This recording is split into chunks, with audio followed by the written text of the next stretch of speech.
Might just be time for Victory to get the ball up the other end. But no, the whistle goes. And Melbourne City, so often the bridesmaids, are not tonight as they shake off their nearly banned tag and win their first derby in 787 days, and with it, the championship trophy. What an achievement in what was an injury-riddled campaign that at times threatened to derail their season. Aurelio Vidmar wins a first championship as Victory are vanquished yet again in a major final. Melbourne is City blue tonight, thanks to Jonathan Cohen's 10th minute winner. Melbourne City, champions of Australia for a second time.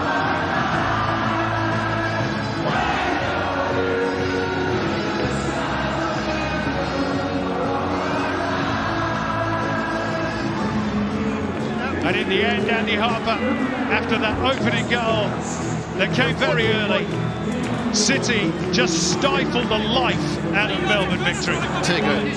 Eye-wateringly strong. They withstood a very sharp start from Melbourne Victory in this game. Victory couldn't test the goalkeeper because the line in front of him was too resolute. Lecky with that block on Mashash. What a game he had. And they were just possessed tonight, Melbourne City. An amazing, amazing set of physical numbers, I'm sure, generated. Frustrating for Victory, who fought hard, but they just quite simply didn't have the answer. And one-on-one across the field, they didn't cope, and City deserved their win.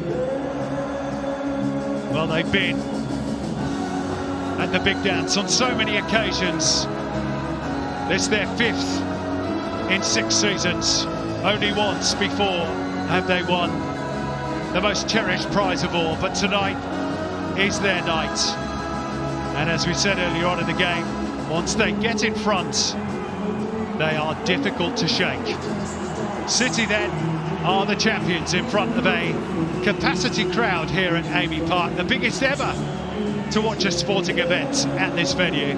That's the full-time scoreline. Melbourne City 1, Melbourne Victory 0. And from me, Simon Hill, for the very last time in the commentary box on the A-League, I say good night to you, and thank you so much for listening over the last 2 decades.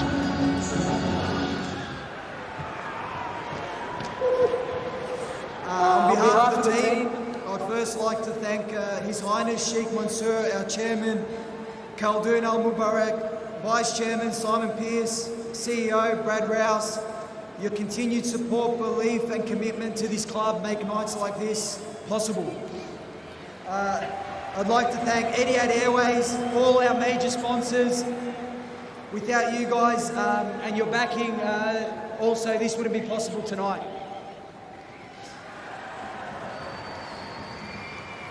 To Vidi and the coaching staff, this season has tested us like never before, that's for sure.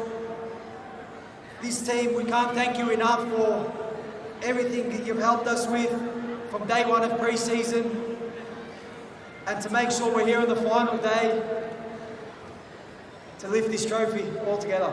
Thank you.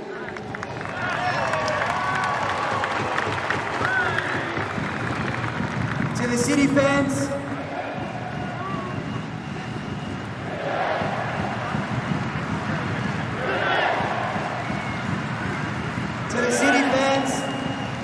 whether it was a home game or an away game, you followed us across the country.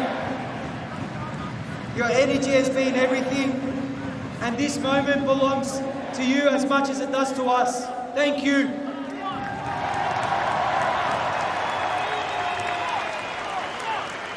And last but not least, to my teammates, what a season.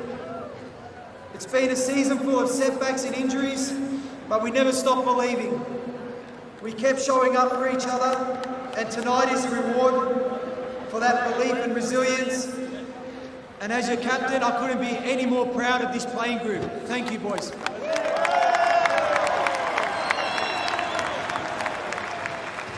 Come on, City! I'd now like to invite Aziz to step forward to collect the Isuzu Ute A-League Championship trophy from APL Executive Chairman Stephen Conroy.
Congratulations to the Isuzu Ute A-League champions of 2025, Melbourne City. Matt Leckie there, the Joe Master medalist for the best player in tonight's grand final. The song, A Beautiful Day, and it is a beautiful day for the kings of this city, that is Melbourne City. They come to this hurdle so many times before and have always fallen short. Tonight, they clinch and lift their second ever championship, led by their fearless leader, Aziz Bayich. His first ever championship, Daniel McGreen, here in the A-League. We've seen him put on the green and gold for the Socceroos so many times. This is the trophy and this is the medal that was missing from his personal medal cabinet, though. Well, he's had a long time between drinks, hasn't he? He was in his first grand final in 2009-10, actually, for the opposition tonight. He's waited a long time. He's gone off overseas. As you said, he's played for the Socceroos. He's done it all. Finally, as a captain as well, he gets to lift that trophy. And there's no better feeling. Those that have done it, they understand it. They're going to have a good time tonight celebrating. This is dream time, isn't it, Grace Skill, when you talk and you listen to the stories of this Melbourne City team of Aurelio Vidmar getting to a grand final, losing it, getting to a premiership and losing that, getting to an Asian Champions League final and losing that, and finally, after all of those years of trying, he's here lifting it with Melbourne City, with a host of players that get to do it for the very first time. And behind all of those stories, there's stories that we don't see. There's troubles, there's trials and tribulations that every single player has, whether it's with injury, whether it's with form, whether it's with difficulty. And to get through that, you can see the emotion brimming through. That's why these moments mean so much, because not many players in their career get to experience a grand final, let alone a grand final win. It's so special. Those fans are happy tonight, Archie T, because they're carrying that toilet seat all the way home, straight up Swan Street, because they are the kings of this city. Commiserations to Melbourne Victory fans, but as we heard about it, it is about the storylines, the so closes, the nearly there. But tonight it did pay off. So many of these players, Matt Leckie, Marco Tilio, came back from injury and played the house down. Yeah, just amazing. And I probably want to touch quickly on Aziz Bayich, is that I was there in that grand final that he played in Melbourne Victory. And I showed you that little bit of footage where he had an opportunity to score for them. And then, you know what? He doesn't get a club after, and then Melbourne Heart comes along. And I think this just shows you, because he didn't have a club. He got that, so he was so grateful. And every opportunity he got, I think he's taken it, because he knows how football can quickly turn. So he's just been a man.